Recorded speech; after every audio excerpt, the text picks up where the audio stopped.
Hi, and welcome back to Las Vegas for the GAMA Trade Show 2016. I'm Eric Summerer, here with Lauren from Catalyst Game Labs. We're starting with the Vikings board game. Yes. That sounds just dramatic to say. It's a dramatic show to watch, so Yeah. that's why we went after the license. It's just a blast. Yeah, well, tell us about it. All right, so Vikings board game, basically you're starting out just like the series starts out that's on History Channel. You're a group of Vikings, you're gonna leave your homeland and go out explore and basically plunder and pillage to bring resources back for the betterment of your people. Okay. And so basically this is the homeland tile up here, which has things you can do, like you can do some farming, some day labor, build some sails, recruit some warriors. So up here you're basically filling your longship. So everyone gets a longship card, and they come with a beautiful piece of art on them. And right now we get this loaded with food, warriors, and sails. Because you got to get across the water, which was a pretty big barrier for them, to find the new lands to basically explore. Okay. And so basically you have your longships here. You've got a calendar down here where you'll stack up your resources. It definitely is a resource management game. Gotcha. So basically you spend some time filling your longship, and then eventually you Sail to adventure. Sail into the unknown.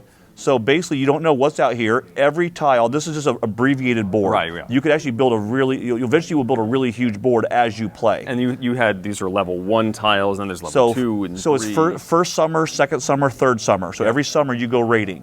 So you would just start out, possibly you would head this way, and you would go out there on the water, and when you go out there, you see what you find. And this says, you spend 4 days, and it costs you 2 food. So you would first go up here and go 1, 2, 3, 4. So you take 4 days off the calendar. Gotcha. And it costs you 2 food. You would just spend. But I only brought 4. Yeah, it could be a problem. Again, usually it takes 3 tiles across the water. I set up a smaller board. Right. Now it would be my turn. Let's say I have got a similar boat. I'm not going to set it up today, but let's say I have a similar boat, and I would basically choose. I'm going to go over this way and try to, hopefully get a better path than you. So you could follow me, but knowing that's not great. And it cost me 4 days and 1 sail. So the calendar would just also, I would catch up with you, and I would be burning a sail. Right. If you don't have food, you would basically starve warriors. If I don't have sails, it costs me extra days as we repair using our cloaks and underwear and whatever else we've got to sew into the sail. There you go. So what if we make it across? So going across, let's just assume this is like a 3-day tile. Yep. But let's say I hit a 2-day tile. What's nice about the calendar is I'm still first. I found a better path than you, so I might make land. So I'm going to go over here to try to squeeze you out of this half of the board, and I would go next to make landfall. And this is 3 days, and there's some local trade that can happen here, which means I can trade from my ship to give me a better ship to try to raid and pillage. And meanwhile, you might hit over here, and you would find. There we go. There's a special trading tile which allows you to basically trade in a cash token for exotic resources, fur, spices, gold, and you would basically start adding stuff to your ship. Yeah. So you might find some gold, you might basically find some treasure. As you find stuff, you add it to your ship. Yep. So your ship gives you a finite amount of resources to spend. To pick up. This is called this one here is called a runestone. And so on your next turn, let's say again you might be ahead of me on the calendar, so you get to go again before me, and you might go over here. But you might basically look and see what's there. And you found a city to raid. Nice. Those are always great. And you might drop a runestone on there. And what a runestone does, it takes that from a 3-day tile to a 2-day tile. So even time is a resource in this game. You want to spend it wisely. You only got so much time to go out there and accrue stuff. Yep. So once you've filled up your boat, you have to sail back home as well? You don't have to, but it's beneficial to do so. Okay. Because you would raid that tile, and it costs you 2 warriors, and maybe you pick up another treasure. So you're doing pretty good.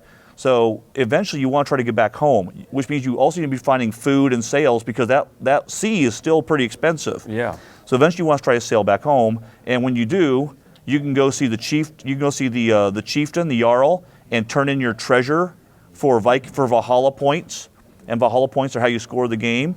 You might go to the seer, and the seer gives you things like quest cards. Like for this case, we've got many suns, where if you can bring all this stuff home, you get major points. This is a hard one. This is 21 victory points, Valhalla points. Wow. So there's easy, medium, and hard. There's hard seer cards, and then you can also recruit heroes. Here's Ragnar, who's the hero of the show, the main character in the show, and if you have him on your boat, then you may actually look at the tile before you go there. And if you don't like it, you can veer off and go somewhere else. Rollo is your warrior. If you have him, basically you can raid and you will lose less. So this says cost you 2 warriors. If you had Rollo on your boat, it would have cost you only 1 warrior for a treasure. So the heroes all give you different abilities, and again, the heroes are right out of the show. They're the stars and the characters you watch in the series. So you just keep building a bigger and bigger boat. You can have up to eventually 3 or 4 heroes, depending on the length of your game. You can have up to 2 to 3 active quest cards, depending on what you find, and the rest of it is all resource management. And it's a big game, very resource management heavy style. It plays comes over with, how many? About 90 minutes to 2 hours, depending on how big of your group your group is, because you can have 5, 6 Vikings going out here and just going at it. Okay. And so we'll have eventually some expansions which may give you faster long ships or bigger long ships, which will come with both advantages and disadvantages as we add some promo expansions to the game, more players potentially. And so the idea was just to, if you're a fan of the Viking show and you want to really explore that world, this is pretty much the story they're telling. These people who are they're gathering up what few resources they have, going out into the world, finding better resources, bringing them home for the betterment of clan and family, and then whoever has the most Valhalla points in the game is basically the favorite of Odin. You will ascend to Valhalla. How soon do we see this game? This game landed 3 days ago. It is working its way through distribution right now. My guess is it should street in 3 to 4 weeks as an estimate. The Vikings board game. Yeah. Let's move on to the world of Shadowrun. Excellent. Well, slide that over here and destroy the world of the Vikings. All right. So we go from like one of our biggest games we've ever made to one of the easiest games we have actually made. So this is Shadowrun Encounters. Okay. I'm not sure if you want to stand that up or not. Yeah. But push your luck dice game. Yes. So what you do is we got some little city screens here, and I'll unfold one. So we are going to run in the city of Seattle today, and that stands up there just to show, so you can see where you're at. And it's just you have these dice here, and we have some cards. And I'm going to leave I'll dump the coins out here. There we go. There we go. This is easy to set up. Just dump it all out. Yeah. All right, so you've got Shadowrunners and you've got Encounters. Let me just throw out a few here. That should be enough to play with. And I need some more Shadowrunners here. Where are they at? There they are. All right. So you'd have 2 stacks of cards. We're going to put this off to the side now that we've seen it. And you've got Encounters and you've got Shadowrunners. So when you start the game, you are playing a megacorp. So you could be Ares Technology, Mitsuhama, you could be Seder Krupp, and you all get a Shadowrunner. And we both get a 2-cost Shadowrunner. And there's more Shadowrunners out here on the table. So when you start the game, you got your basic dice, you've got your money pool, I'll put over there. And we are in Seattle, and right now we're at the Orc Underground, which gives you a rule: once per turn, Orc, Troll, Shadowrunners may apply +1 to a single die roll. And that doesn't apply to either of us at the moment. So the basic game is, on my turn, I'll go ahead and start, and then you can follow up on the second roll. On my turn, I was basically turn over an Encounters card. Yakuza Contacts takes 1 to defeat. I have 6 dice. Okay. This should happen pretty well. Right, let's flip that over. And, I blew it. I'm going to go ahead and call a mulligan on that one for the sake of doing this. And hey, look at that, I got a 1. So let's say out of 6 dice, it's just 2 great rolls, I get a 1. So I basically put that out there. Now for this card, normally you would claim it, but for right now, just stick with the basics. So now, I'm going to turn these around, make this to the camera. So now I can say, if I have dice left, I can continue running. Now I need a 3. Any 3 as a combination. I can use my 3 or add or my 2 dice. and 1, however I want to do it. So that was a 2 there. Yeah. I'll just say, let's say I do my 2 and my 1. Because you want to lock your dice up, and the goal is to try to lock all your dice if you can. Now I need a 6.